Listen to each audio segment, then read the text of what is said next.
It is 6:01 on Monday, June 1st, 2026, and I am Councilmember Johnson, and I will call the Community Development Committee meeting to order. First thing is, hang on, let me double check here on the order of things because there's an item that we should have here. Yeah, the call to order. Okay, yeah, in the version I was looking at, we didn't have that. And then the roll. So we've got Councilmember Murphy with us, and we have our Community and Economic Development Director with us, along with the mayor.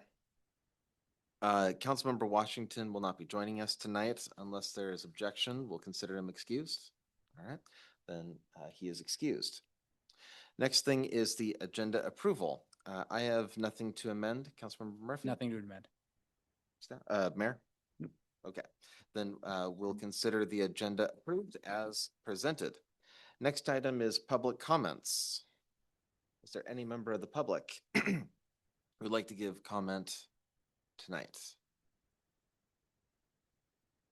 Seeing no one stepping forward, we'll close public comments and we'll move to the minutes dated May 18th, 2026. I had nothing to amend. All right, then without objection, we'll consider the minutes approved.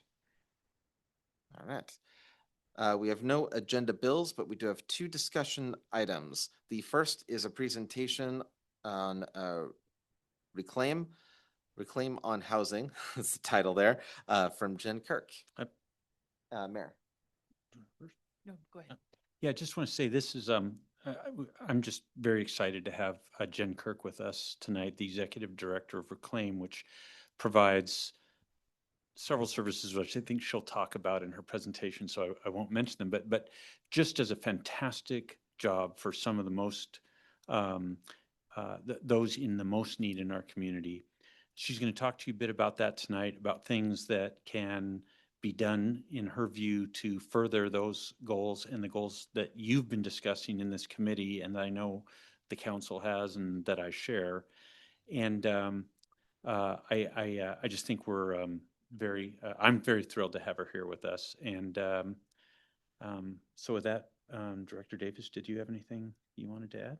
I don't have anything else. I was just going to introduce her. There you go. Okay, so thank you, Jen, for joining us tonight. Jen is the Executive Director of Reclaim, as the mayor said, and so she's going to give us an overview tonight. And Andrew's going to run the screen or the slideshow, so you could just tell him next when you're ready for the next one. Cool. Yeah, thank you. You guys hear me okay here? Yep. If I lean back. All right. Thanks for having me tonight. Yeah, I'll spend some time talking to you guys about Reclaim in general. I'm going to shift over here. And then I want to talk about housing. So I'll start with just sharing some about our agency in general. Reclaim is a community resource providing pathways to stability, opportunity, and connection. We have actually been providing shelter services in the Snoqualmie Valley since 2012. We are the only emergency shelter provider in the entire sub-region of King County, which is basically anything east of Bellevue. And while we still provide a substantial amount of shelter, we have shifted a large portion of our efforts to prevention.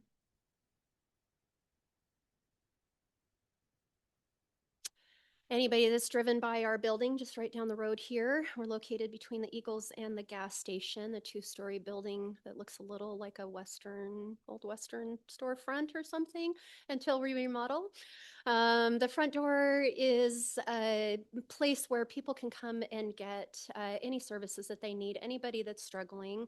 You can see in the first quarter of 2026, we served 320 individuals, 250 households.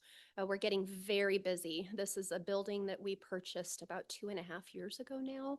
And this is a place where people, anybody that is either struggling to remain housed or somebody that is actively unhoused can come receive case management. We have somebody that is SOAR trained, which is kind of the back end system to helping people sign up for Social Security benefits. Anybody that has ever walked through that system knows it is nearly impossible to get approved the first time around. So with Steph's expertise, that percentage reduces down quite a bit, and we're actually far more successful in getting people benefits the first time around. We provide rental and other financial assistance, and sometimes that means that that is a bucket of money. Like we were awarded the 100 Women Who Cares money recently, and it went specifically to that fund.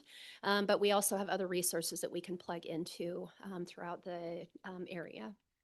Laundry and gas cards, we partner with Snoqualmie Laundry and offer that. It's a huge expense to wash now. I think it's about $8 just to do a load of laundry, not to dry it, just to wash it.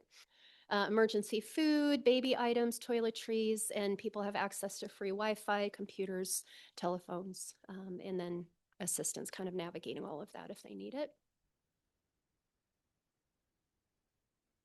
And then we have Threads of Kindness. When you first come into our building on the left-hand side, you'll see this really cute clothing boutique where we offer free clothing and small household items to anybody without means. They don't need to prove income. They can just come and get what they need. This program is named Threads of Kindness because it is supported fully through community donations and volunteers. Rarely do we ever have to purchase anything with our agency funds for this program. And then we have our shelter to home model. So anybody that's known us long enough knows that we ran a congregate shelter for many, many, many years. When we purchased this building that we're in now, we decided to forego the congregate setting and shift everything into motel vouchers. We had already been running a motel program with our families. It has been so successful in that shift from asking adults to live in a dorm setting with all the challenges that come with experiencing homelessness into having their own space. We double up single adults, and then we have families that are also in that program. We serve on any given night, we serve between 35 and 50 individuals in the Valley, and that's year round. A lot of people that you would not ever expect, the numbers that we have in this community of people that are needing those services. This is now a 60-day program. We originally had it as a 90-day program. And then we were just needing to move people through a little bit quicker to make sure that that system wasn't bogged down so much because our waiting list was getting pretty out of control. And then we are able to extend out up to 6 months if needed. If somebody's ready for housing and they haven't approved their housing, whatever that might be. We also have holdouts that we don't really advertise for people that maybe have cognitive issues that are waiting to get into assisted living facilities, things like that. We don't want to exit them to the street. And in Q1, we exited 52 people to permanent housing. It has been just amazing to see the movement. And then Resilience Rising is a partnership that we have with the Snoqualmie Indian Tribe, and it is funded by the Department of Justice Violence Against Women. This program focuses on supporting people that are fleeing gender-based violence, domestic violence, and trafficking. We do prioritize Indigenous and Native females into that program, but we can serve anybody regardless of background, regardless of gender, any of those things. We offer motel-based shelter, emergency safety planning, cell phones to replace whatever they came in with for safety purposes, case management, and other support services. And since we started that program about 1.5 years ago, we've served 31 households.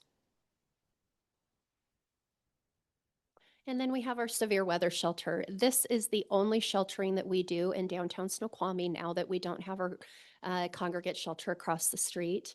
This provides life-saving measures during times of extreme cold, heat, and smoke, and we do this in the building that we own now. This tends to the needs of our most chronically unhoused neighbors that may struggle more with the motel setting, and we make sure that we always remain life-saving no matter what, and we make sure that we have a space for people to come indoors. We can serve up to 15 single adults in that space, and then families are placed in motels. And our goal is to ensure that nobody ever dies outside from the elements, regardless of whatever challenges they have going on. And then getting into the housing side of things. So, for anybody that isn't familiar, Supportive Communities for All is located in Carnation, and they are kind of a hub to bring all human services together in the Valley. They offer a Gelada, which is a referral system. So, when somebody calls them needing help, those referrals go out to all different human service agencies throughout the Valley depending on what the need of that individual or family is. And then within Supportive Community for All, there's the Snoqualmie Valley Human Services Coalition.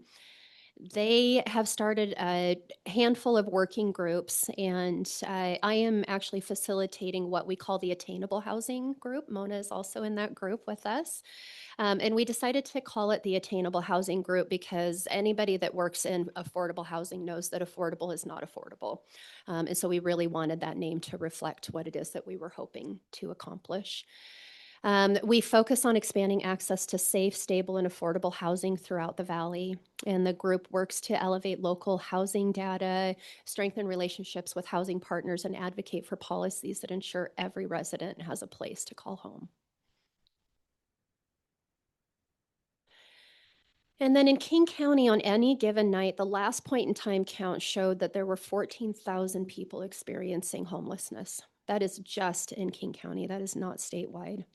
And that is not just in Seattle, that is all over the county.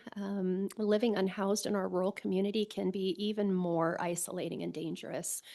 People tend to go out further, it can be harder to connect with them.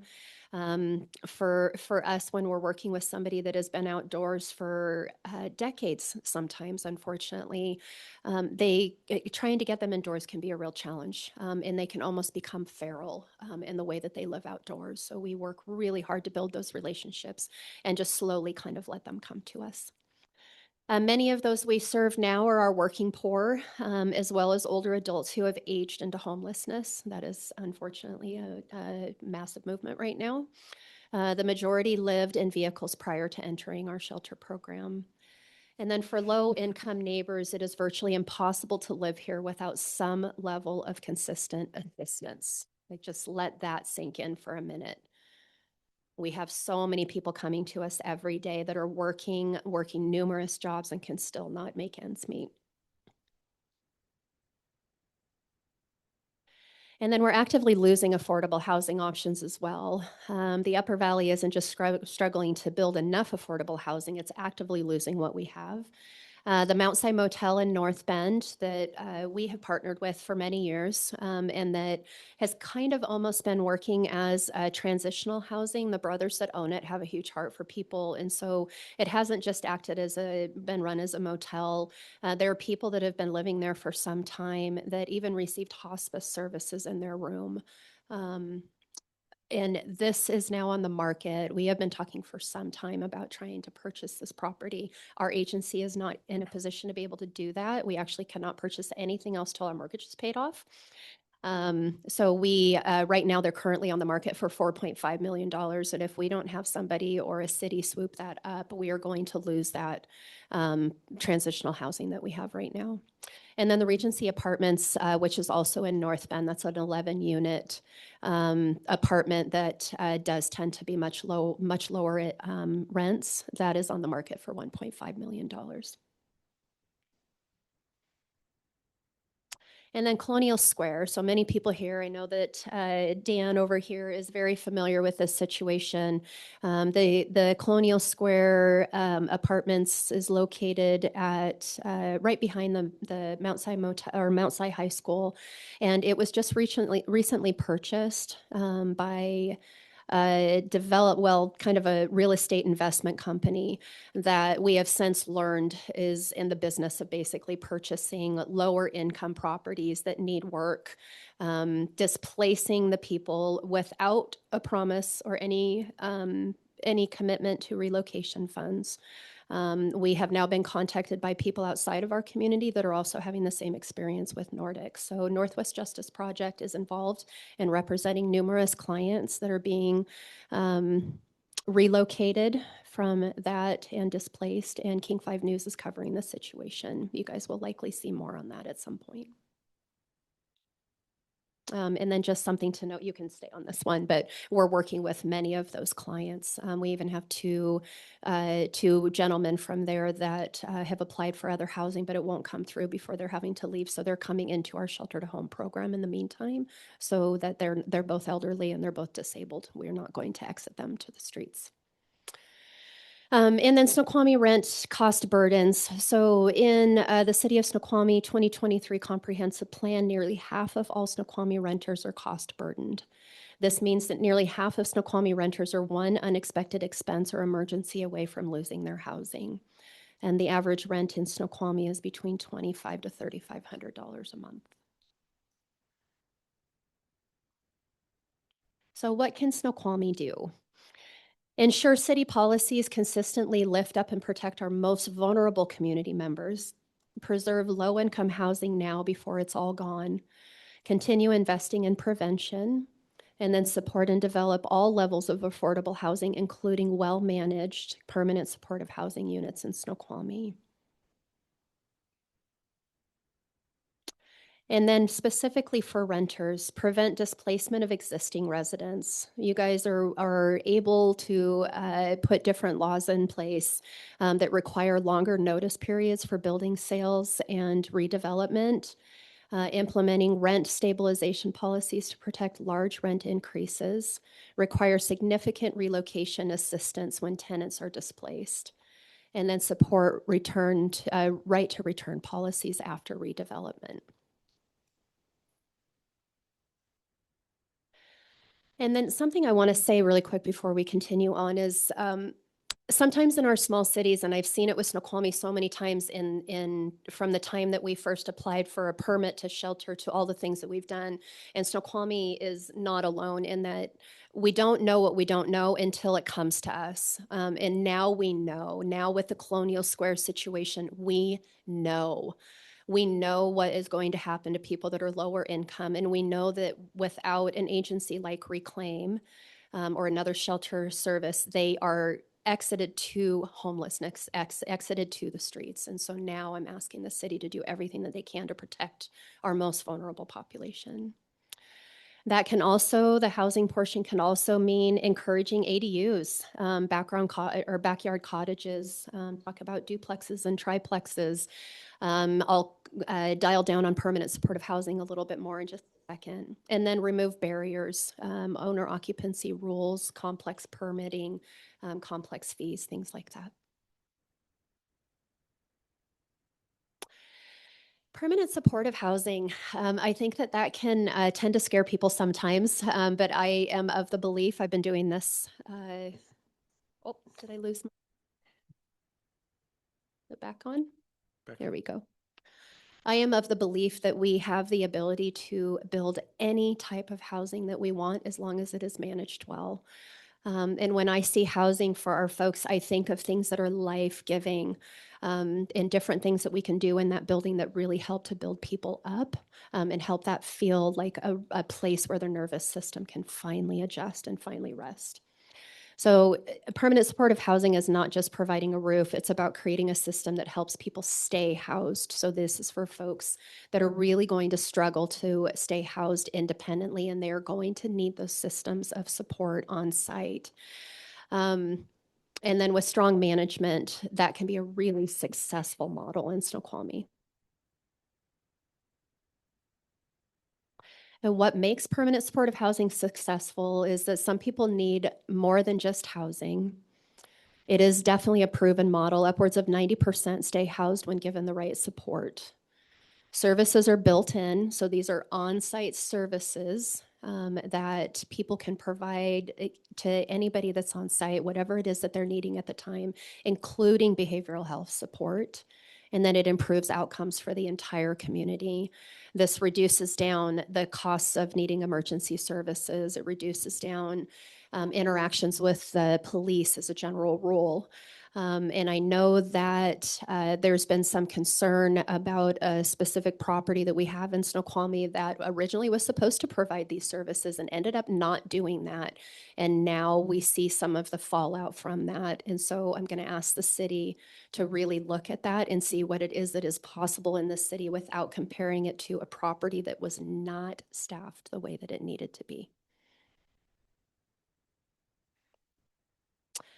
So permanent housing growth targets. So as everybody knows, everybody was given these, was handed down these growth targets. And I know that the city of Snoqualmie, along with many other cities, worked to get some approved amendments.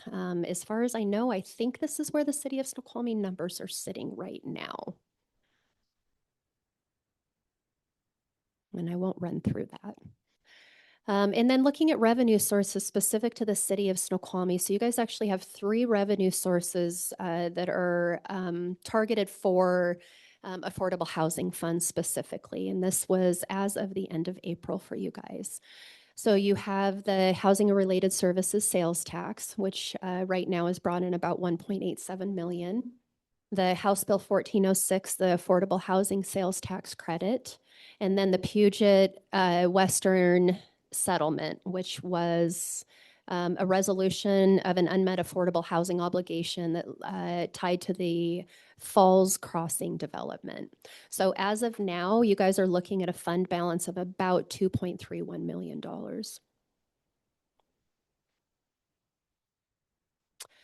And then you think, well, there's nothing we can do with $2.31 million, but there is. There is the opportunity to actually bond this. And instead of saving up for years to build housing, the city can borrow the money today, build now, and pay it back over time with the proceeds from that income. It's similar to a mortgage, but it tends to the public good. Does anybody want me to go into more detail about the bonding thing, or are you guys familiar with it? Good. Everyone familiar? Okay. Councilmember Murphy? Good. All right. Thank you. Mhm. And then there's also the opportunity to be involved in an interlocal agreement with neighboring cities. So since I have put this together, I've actually learned that Duval and Carnation are also recipients of the House Bill 1406 money. I'm not sure about their other income. And so there's a possibility there that could be a relationship to build. I know that Carnation specifically is very concerned about the lack of any city in the valley. They have less services available than anybody else. I should also mention that we have actually been approved through the Health Through Housing Initiative in King County to oversee a permanent supportive housing property for them. And we would be willing to do that as long as it sits in the valley. We are not interested in going into Bellevue or somewhere else to facilitate those services. And so this is a really great way to pull together all of this money. And when you take the annual pledges that you guys all receive between Snoqualmie, North Bend, and Issaquah specifically, that pools 1.4 or $1.4 million a year, which could bond to $14 to $17 million.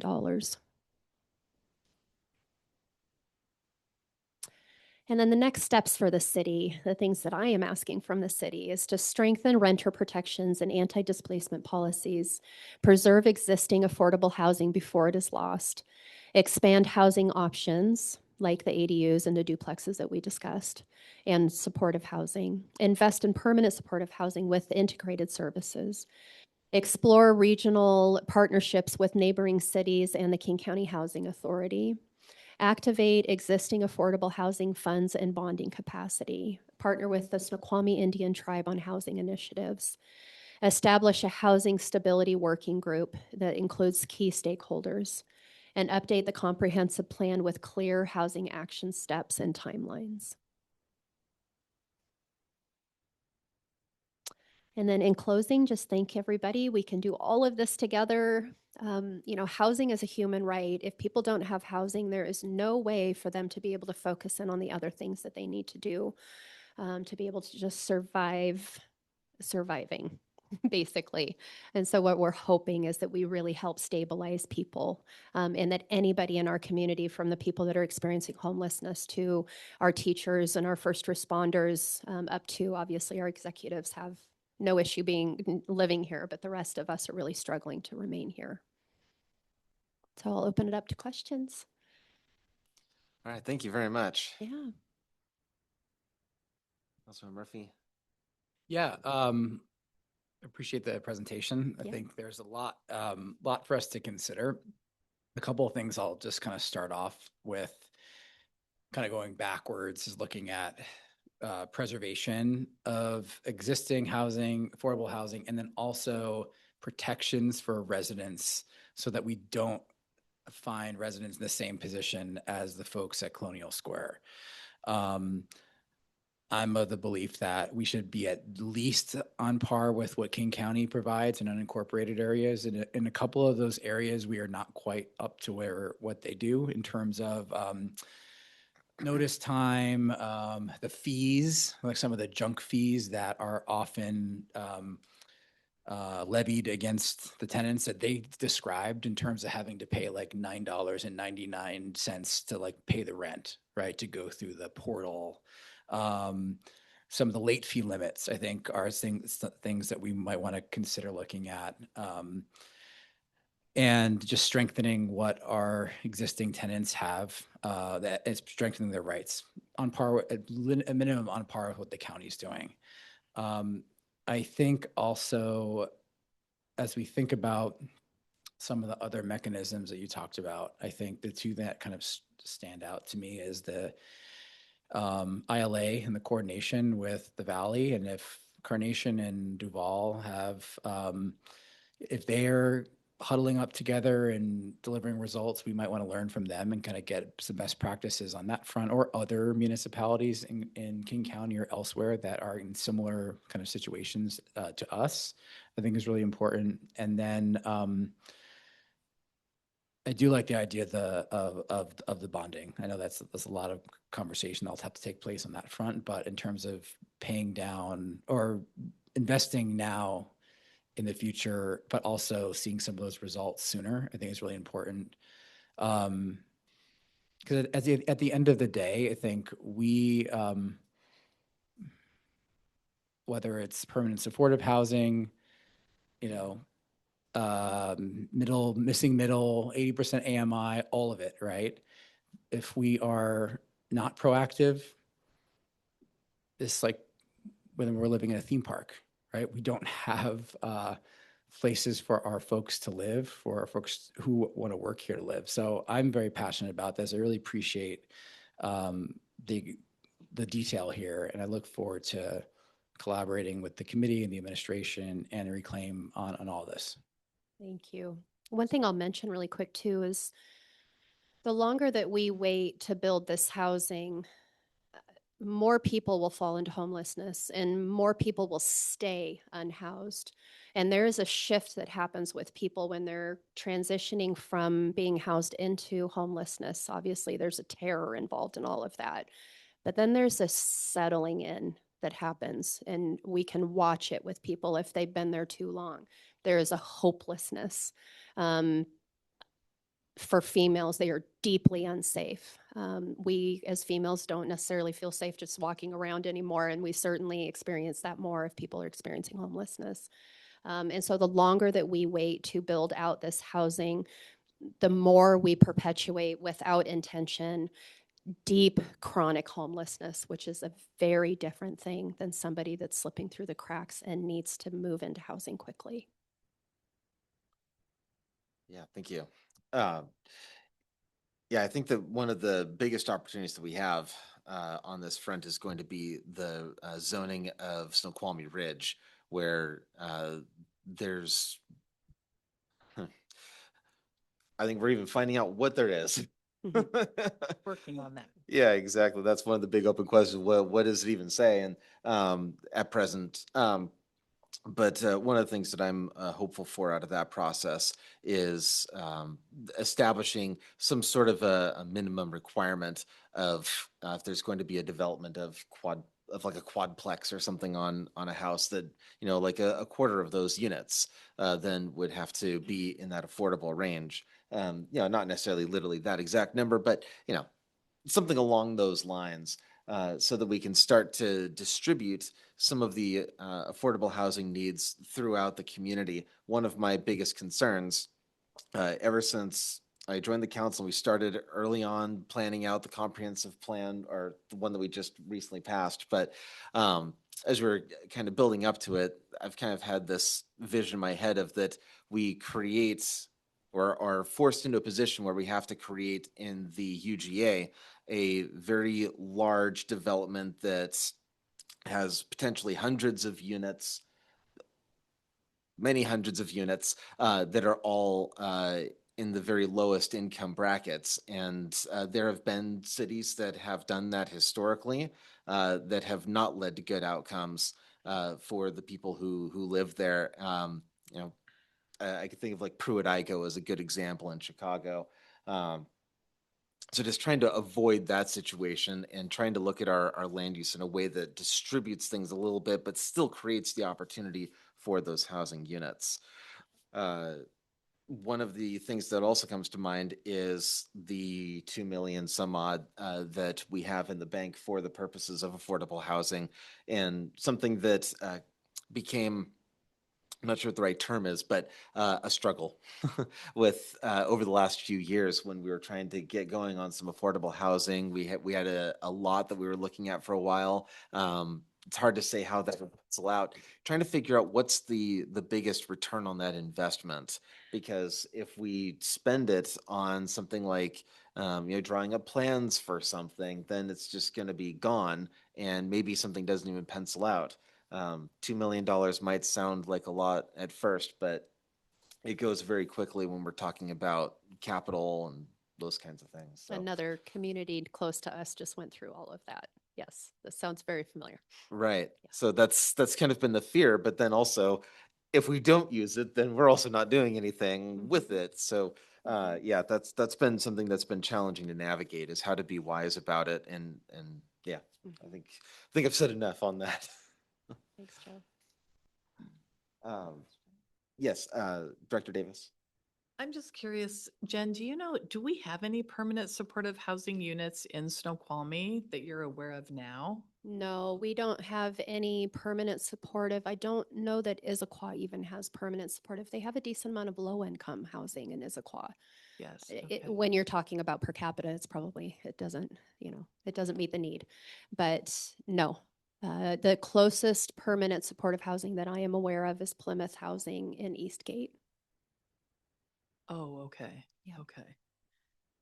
And So- then the on-site services, can you go into a little detail about like what that looks like? Yeah, so what I would recommend is that we have little field trips to go check out other facilities to find out what they're doing, what's working well, what's not working well, so that we can brainstorm what we're needing out here.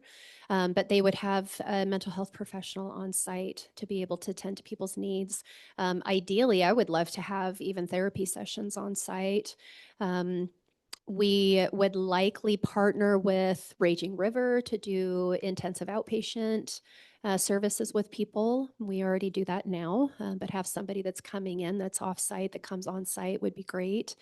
We want to make sure that we have somebody that's doing on-site intakes and has a really close relationship with our first responders. And basically, there would be 24 hours a day when somebody would be available to tend to an acute crisis situation or ensure that that doesn't rise to that level. We would also do partnerships with our senior centers to have people coming in to tend to the needs of our older folks. And just do a lot of wraparound services from other people coming in. That could also be a way to reduce down the costs of the support systems on site, is to partner with others that are already doing it to bring that on site. Okay, Remember, thank you. your hand up? Yeah. Yeah, Councilmember Murphy. I want to just underline two things I forgot to mention about Colonial Square. Right now, 600 square feet there is going for $2,000 a month. It's called Nordic Peaks, apparently, so they've changed the name. And the last thing I'll say, I know we're short on time, but I just want to say, like, I was really moved by the stories and hearing from the residents themselves and the desperation that they were going through, right? And the powerlessness that Jen kind of pointed out. Sitting in the room and hearing their story and going around and kind of hearing that was really powerful. And it made me want to make sure that we're protecting the folks to the best of our ability, right? We give them all the protection that the law affords, right? And if there are things that we can do to strengthen those protections, we ought to do it. So that will kind of be seared in my mind for quite some time, and wanting to make sure that we do right by our residents, no matter what the situations they find themselves in. So I look forward to working with the committee on that issue and others. Thanks. Thank you. Well, and I'm here to, represent the people that are living at the lowest income levels. That doesn't always mean that somebody's going to need permanent supportive housing. So please just know that as I'm leaving, that we also need all levels of housing. And in order to make sure that other people aren't falling into those lower income levels, we need to make sure that that middle housing is there as well. That's just not my forte.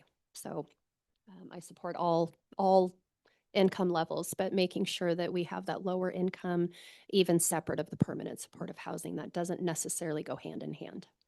So, Yes, we have requirements for permanent supportive housing and non-permanent Yeah. supportive housing. Yeah. In that low income band. And I think the senior housing is also a huge need. Yep. Under like somewhere between the 30 and 60% AMI range. Mhm. And it's just growing. I would say that we have more low income senior housing throughout the entire community, the whole valley, than any other type of housing. And it's still not meeting the need. Thank you. Yeah. All right. Anything else? All right. Well, thank you so much. And yeah, we'll continue this conversation. Yeah. Thank you, Jen. Okay. Next item is go. Okay, is the Food Mobile Vendors Code update.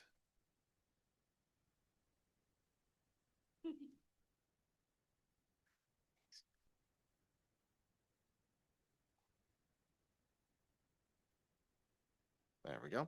Okay, and this will be Associate Planner Kirk who will be guiding us through this. Yes. Mayor? Yes, so there's, as committee members are well aware, there's a backlog, if you will, of areas in our code that need to be addressed. And because of that, are leading to questions around enforcement. So what is our code? Are we clear about what we want with our code? And is that laid out clearly so that we know what sort of enforcement actions we ought to be taking? There is, as you know, we're struggling to find resources to do code enforcement, but kind of a prerequisite is clarity on which codes we want to enforce. So this is the first in probably a number of topics that we'll bring to you kind of as bandwidth allows to address code matters. And so there's a whole process which you'll hear about, but we want to get your direction before we go down that process. So with that. Thank you, Mayor. All right, my name is Allison Kirk. I'm the Associate Planner under Community Development. I'm also joined by Robert Thrall, our City Attorney. He's helping me out on this project. And we're going to be talking about mobile food vendors today. So a mobile food vendor is any sort of like movable food establishment. Typically, we know them as food trucks, trailers, stands, or carts. And they can either be placed within the public street or they can operate on privately owned property. So the issue that Mayor kind of alluded to here is currently our municipal code lacks specific regulation, either allowing or disallowing mobile food vendors. But we do have kind of a growing interest within the community. We do have some mobile food vendors that are operating within the city limits. And staff has kind of had to get creative on how we treat these uses as they come in. So we've in the past taken them through a temporary use permit. This allows them to operate on a private property for up to 180 days. They may also be eligible for a right-of-way use permit if they're operating within the city's right-of-way. And those are typically valid for anywhere from like 6 months to a year. There are many reasons why the city would want to regulate food trucks. The first is just general health, life, safety. We want to ensure that they have their proper food licensing. They meet all state and county requirements under the fire code, labor and industries, and that they have a city of Snoqualmie business license. We may want to designate areas within the city where we want to see food trucks or where we don't want to see food trucks. We can establish time frames for short or long-term operation of food trucks. And then having regulations also allow us to evaluate the impacts that we might have on parking, waste management, wastewater management, and then impacts on our permanent food establishments like restaurants and that sort of thing. So there are a variety of ways that jurisdictions can choose to regulate mobile food vendors. We can do so through our zoning code, our business licensing provisions, our fire code, or our permit processing. It could be one, it could be all, depending on kind of where our needs are and what we want to regulate. So we're in the very early stages. Essentially, we've just identified this as a potential issue. And we want to bring this forward to the CD committee to kind of get your guys' guidance on whether or not staff should move forward with developing regulation or policy on this item. Ideally, our next step is we would go before the Planning Commission and start working with them on potential code updates. But as a first step, we wanted to touch base with you all and see if there's kind of a larger interest in this type of regulation within the city. And I will turn it over to you guys. Thank you. Mayor. Yeah, if I could just say, there are many things that, so let me back up. I just want to thank the committee and the council for your support for getting us the associate planner. As you can see, this is one of many things that we're able to move forward now much more quickly. The biggest, of course, priority remains and will be for the whole year, the updates for zoning and for the comp plan. But this is one of the things that we can also take on with that additional capacity. So again, as you heard, we're looking for direction from you. Is this something you want to see us take to the Planning Commission and start moving forward? Would you like to hold this for a while? If you do want to go, ask us to move forward with it, then we would take it to the Planning Commission with this committee's request that they take this matter up. And so we're just looking which way you want us to go. Thank you. Yeah, my thought is that this sounds exactly ready for the Planning Commission once staff is ready to bring something to the Planning Commission. But yeah, I think that we could talk kind of very high level here, but largely I think that it sounds like to me staff, thankfully we have staff to do a lot of this, has already done a lot of the heavy lifting of thinking about what the various issues are. And, I think we could give some kind of very broad direction, but otherwise I think this seems like something that is really ready for the Planning Commission in the near future. Yeah, I'll come back to that in a second. Councilmember Murphy, what are your thoughts? Yeah, I think would love for staff and perhaps the Planning Commission to dig into, or at least this is probably more for staff to ensure that we're communicating right with the merchants associations and the kind of business community.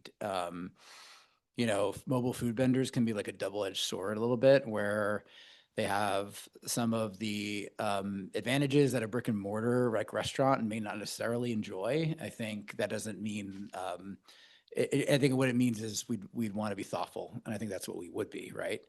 But I think making sure that we're reaching out to and having dialogue with our restaurateurs, I think would be a reasonable thing to consider. And then also you'd mentioned interest within the community of perhaps other folks wanting to open up food trucks, or I know we've have a new one over there. Are we seeing other potential food vendors wanting to approaching the city, wanting to open up in our city limits? Yeah, I mean, just in the 2 months I've been here and looking at our business license that we get, we've had several, maybe 3 to 4 food trucks that we're approving through. So they're city of Snoqualmie residents, but they're operating outside of the city limits right now because we don't have clear guidance on how they can operate within the city. So that's kind of one item that's kind of pushing this is, Okay. we've seen, I'm reaching out to them, letting them know what our rules are, and they're coming back and saying, yeah, we want to work within the city, however the city would allow us to do so. Got it. One of the, oh, Mayor, yes. Yeah, Councilmember Murphy, I think your point is just right on. One of the significant things that happens if we go forward with this process is that the Planning Commission will conduct